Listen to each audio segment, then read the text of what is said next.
فبأي آلاء ربكم بسم الله الرحمن الرحيم الحمد لله وكفى وسلام على عباده الذين اصطفى أما بعد عن أبي هريرة رضي الله تعالى عنه قال قال رسول الله صلى الله عليه وسلم اجتنبوا السبع الموبقات قالوا يا رسول الله ما هن قال الشرك بالله والسحر وقتل النفس التي حرم الله إلا بالحق وأكل الربا وأكل مال اليتيم والتولي يوم الزحف وقذف المؤمنات المحسنات الغافلات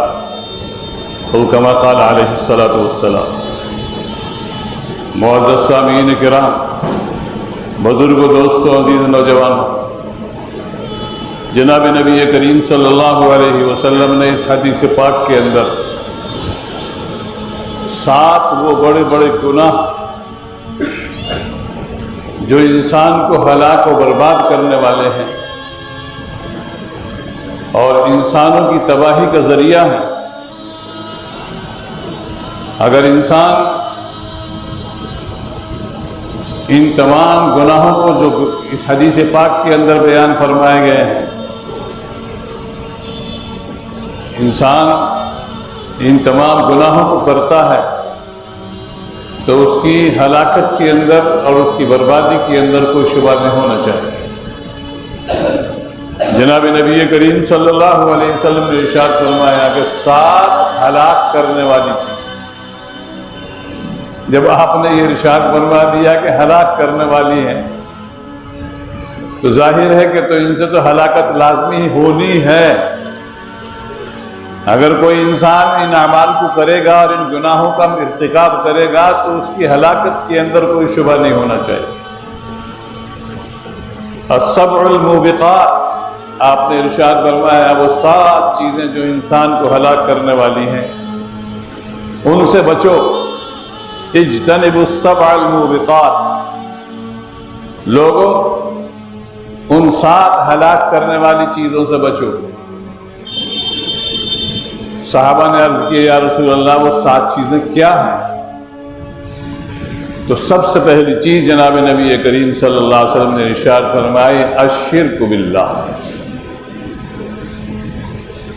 اللہ کی ذات اور صفات کے اندر کسی چیز کو بھی، کسی ہستی کو بھی شریک قرار دے دینا، شرک اختیار کر لینا۔ شرک سب سے بڑا گناہ ہے، شرک کی بخشش ہی نہیں ہونی۔ شرک کے علاوہ جتنے گناہ ہیں ان کی بخشش ہو سکتی ہے، لیکن شرک کی تو بخشش کسی حال میں ہے ہی نہیں۔ اللہ تعالیٰ نے مہر لگا دی ہے اس کے اوپر، ان اللہ لا یغفر ان یشرک بہ ویغفر ما دون ذلک لمن یشاء۔ اللہ شرک کی بخشش نہیں فرمائیں گے، اور شرک کے علاوہ اور جو گناہ ہیں اللہ چاہیں گے تو بخش دیں گے، لیکن شرک کے اوپر تو مہر لگ چکی ہے کہ شرک کی بخشش نہیں ہے۔ الشرک باللہ، ان 7 چیزوں میں سب سے پہلی چیز ہے شرک، اور دوسری چیز جناب نبی کریم صلی اللہ علیہ وسلم نے فرمایا السحر، جادو کرنا۔ جادو کرنا کسی کی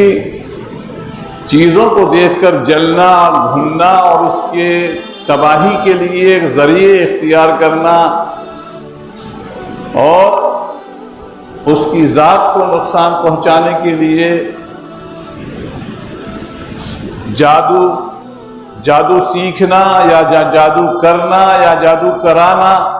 سب چیزیں اس میں داخل ہو جاتی ہیں۔ سحر کے اندر سب چیزیں آ جاتی ہیں۔ السحر، جادو، فرمایا یہ ہلاک کرنے والا ہے، انسان کو ہلاک کرنے والا ہے۔ اور تیسری چیز جناب نبی کریم صلی اللہ علیہ وسلم نے ارشاد فرمایا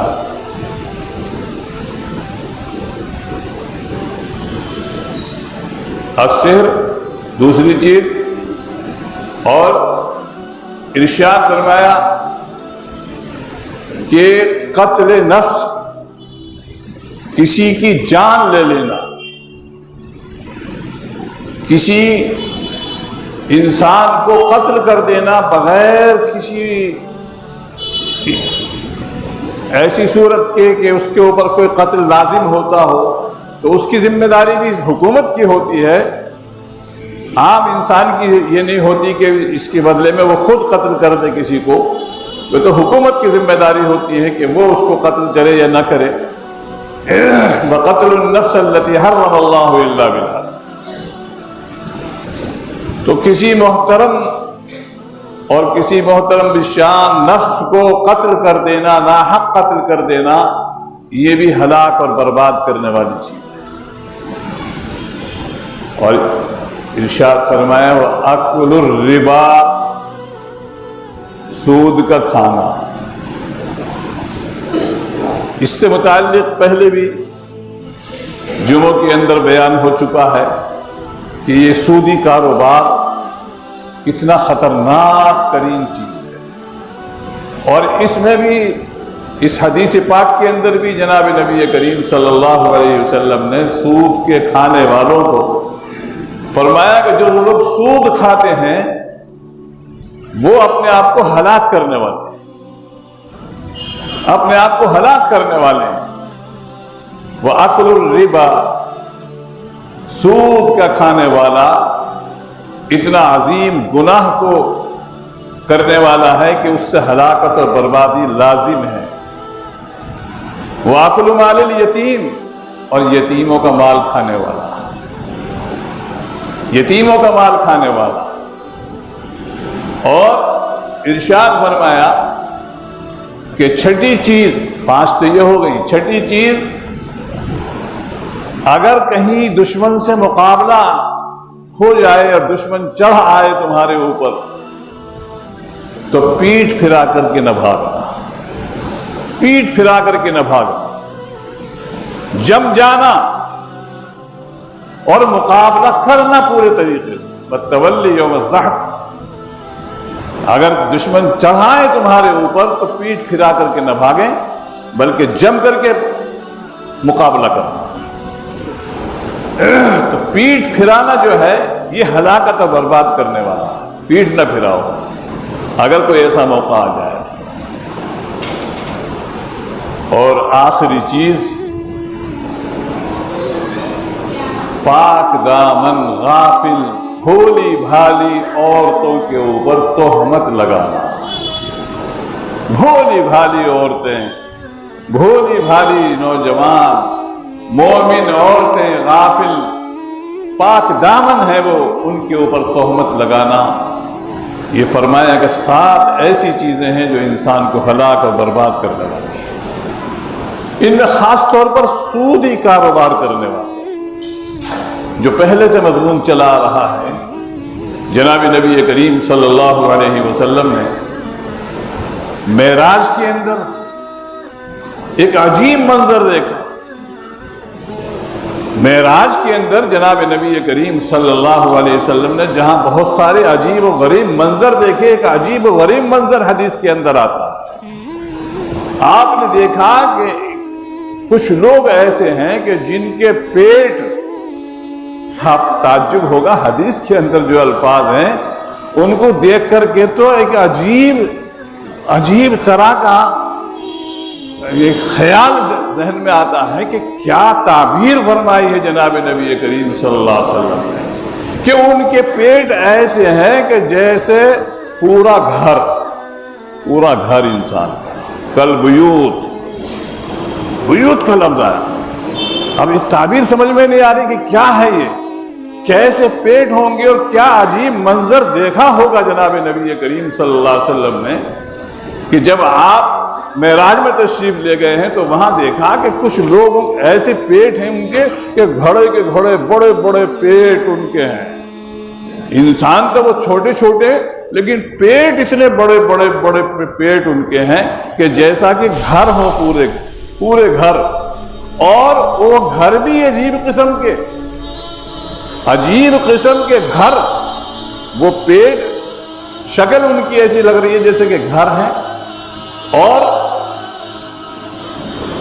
وہ شیش محل ہے گویا کہ وہ شیش محل ہے وہ گھر گویا، اور ان کے اندر کی چیزیں بھی، ان پیٹوں کے اندر کی چیزیں بھی نظر آ رہی ہیں، اور ایسا معلوم ہوتا ہے کہ جیسے کہ ان کے پیٹوں کے اندر سانپ دوڑ رہے ہیں، بڑے بڑے سانپ دوڑ رہے ہیں، اژدہے دوڑ رہے ہیں۔ ایک عجیب و غریب منظر جناب نبی کریم صلی اللہ علیہ وسلم نے دیکھا تو جبریل امین سے پوچھا کہ یہ کون لوگ ہیں، یہ کون لوگ ہیں کہ جن کے پیٹ اتنے بڑے بڑے اور ان کے پیٹوں کے اندر جو ہے سانپ دوڑ رہے ہیں، اژدہے دوڑ رہے ہیں، اور باہر سے نظر بھی آ رہا ہے کہ ان کے پیٹوں کے اندر سانپ ہیں اور دوڑ رہے ہیں بھاگ۔ ایک عجیب منظر جب نظر آیا تو جبریل امین سے پوچھا جناب نبی کریم صلی اللہ علیہ وسلم نے کہ یہ کون لوگ ہیں کہ جن کے ساتھ میں یہ معاملہ ہو رہا؟ فرمایا یہ آپ کی امت کے وہ لوگ ہیں جو سود کھانے والے ہیں۔ اللہ ہم سب کی حفاظت کرے۔ یہ وہ لوگ ہیں کہ جو سود کو کھانے والے ہیں، ان کے ساتھ میں یہی معاملہ ہوتا رہے گا، یہ معاملہ ہوتا رہے گا، سود کا کھانے والا۔ قرآن کریم میں جب بہت سارے گناہوں کو ذکر فرمایا گیا ہے، زنا کتنا سخت ترین جرم ہے، قتل نفس، کسی انسان کو کی جان لے لینا کتنا بڑا گناہ ہے، اللہ کے ساتھ میں شرک قرار دینا، کسی کو شریک قرار دینا کتنا عظیم گناہ ہے، بے شک بہت عظیم گناہ ہے۔ قتل نفس بھی بہت بڑا عظیم گناہ ہے، زنا بھی بہت عظیم گناہ ہے، اور پاک دامن عورتوں کے اوپر تہمت لگانا بھی بہت بڑا گناہ ہے۔ لیکن قرآن کریم یہ کہتا ہے کہ جو سودی کاروبار کرنے والے ہیں ان کو خدا کی طرف سے لڑائی کا اعلان، جنگ کا اعلان۔ فَإِن لَّمْ تَفْعَلُوا فَأَذَنُوا بِحَرْبٍ مِّنَ اللَّهِ وَرَسُولِهِ، قرآن کہتا ہے اگر تم اس سے باز نہیں آؤ گے، سودی کاروبار سے باز نہیں آؤ گے، تو اللہ کی طرف سے جنگ کا اعلان ہے۔ میرے پیارے بھائیوں، قرآن کریم جب یہ اعلان کر رہا ہے کہ جنگ کا اعلان ہے اللہ کی طرف سے اس شخص کے لیے کہ جو سودی کاروبار کرنے والا ہے، جب جنگ کا اعلان خدا کر رہا ہے تو پھر بچاؤ کی کوئی صورت نظر نہیں آنے گی، جو خدا جنگ کرے گا۔ حدیث کے اندر ایک چیز اور ملتی ہے جنگ کے اعلان کی، من عاد لی ولی فقد آذنتہ بالحرب، جو میرے ولی سے دشمنی رکھے گا اس کو بھی اعلان جنگ ہے اللہ کی طرف سے، اور جو سود کا کھانے والا ہے اس کے لیے بھی اللہ کی طرف سے اعلان جنگ ہے، اعلان جنگ ہے۔ اس لیے سودی کاروبار سے بہت احتیاط کی ضرورت ہے۔ جناب نبی کریم صلی اللہ علیہ وسلم کے اوپر یہ آخری آیت نازل ہوئی ہیں، اس کے بعد میں کوئی آیت نازل نہیں ہوئی اور آپ دنیا سے پردہ فرما گئے۔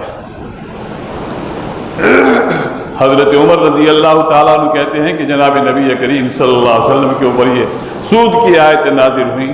آپ نے اس کی تفصیلات ہمیں نہیں بتائیں، لیکن جو لوگوں شک کی چیزوں کو بھی چھوڑ دو، جہاں ریب ہو، ربا اور ریب، جہاں بھی شک بھی پیدا ہوتا ہو تو شک کی اور مشتبہ چیزوں کو بھی چھوڑ دو گے تو تم سود سے بچ جاؤ گے، سود سے بچ جاؤ گے۔ اگر آپ نے کسی کو قرض دے رکھا ہے، آپ نے کسی کو قرض دے رکھا ہے اور پہلے سے آپ کے معاملات ایسے نہیں ہیں، کھانے پینے کے معاملات پہلے سے نہیں ہیں، لیکن اچانک کسی کو قرض دے دیا ہے، اگر وہ کوئی چیز آپ کو لائے، اگر وہ کوئی چیز آپ کو لے کر کے آئے، استعمال مت کرو، ہو سکتا ہے کہ کہیں سود نہ ہو جائے، سود نہ ہو جائے، قرض دیا ہے نا آپ نے۔ اور جو قرض بھی، جس قرض کے ذریعے سے بھی نفع حاصل ہوتا ہو وہ سود ہے۔ کل قرض جر نفعا فهو ربا، جو قرض بھی سود نفع کو حاصل کرنے والا بن جائے، جس سے نفع کھینچنے والا ہو جائے، تو وہ سود کے حکم میں ہو جاتا ہے۔ حضرت امام اعظم ابو حنیفہ رحمۃ اللہ علیہ بہت لوگوں کو قرض دیا کرتے تھے، بہت لوگوں کو قرض دیا کرتے تھے۔ ان کے گھر کے سائے میں بھی نہیں کھڑے ہوا کرتے تھے، ان کے گھر کے سائے میں، جس کو قرض دیا ہے اس کے گھر کے سائے میں بھی کھڑے نہیں ہوا کرتے تھے، کیونکہ کہیں اس کے سائے کو ہم حاصل کر لیں اور اس کے سائے سے ہم نفع حاصل کر لیں تو کہیں یہ بھی سود نہ ہو جائے۔ تو شبہ سے بھی بچنا، جہاں کوئی شبہ پیدا ہوتا ہو اس سے بھی ہمیں بچنا، یہ مقام تقویٰ ہے، اور تقویٰ ہی اصل چیز ہے، تقویٰ ہی اصل چیز ہے۔ قرآن کریم بار بار اعلان کر رہا ہے، یا ایھا الناس اتقوا ربکم الذی خلقکم من نفس واحدہ، اے لوگو تقویٰ اختیار کرو، یا ایھا الذین آمنوا اتقوا اللہ حق تقاتہ، اے ایمان والو ایسا اللہ سے ڈرو جیسا کہ اس کے حق ہے ڈرنے کا، تقویٰ اختیار کرو۔ تو یہ تقویٰ جبھی حاصل ہوگا کہ جب ہم شک کی چیزوں کو بھی چھوڑنے شروع کر دیں گے، مشتبہ چیزوں سے بھی اپنی حفاظت کریں گے۔ جو مشتبہ لقمہ ہمارے پیٹوں کے اندر جائے گا اور اس سے جو خون پیدا ہوگا، یقیناً وہ خون جو ہے گمراہی کا ذریعہ بنے گا، ہدایت کا ذریعہ نہیں بنے گا۔ اللہ تعالی ہم سب کو سودی کاروبار سے بچنے کی توفیق عطا فرمائے۔ وآخر دعوانا الحمدللہ۔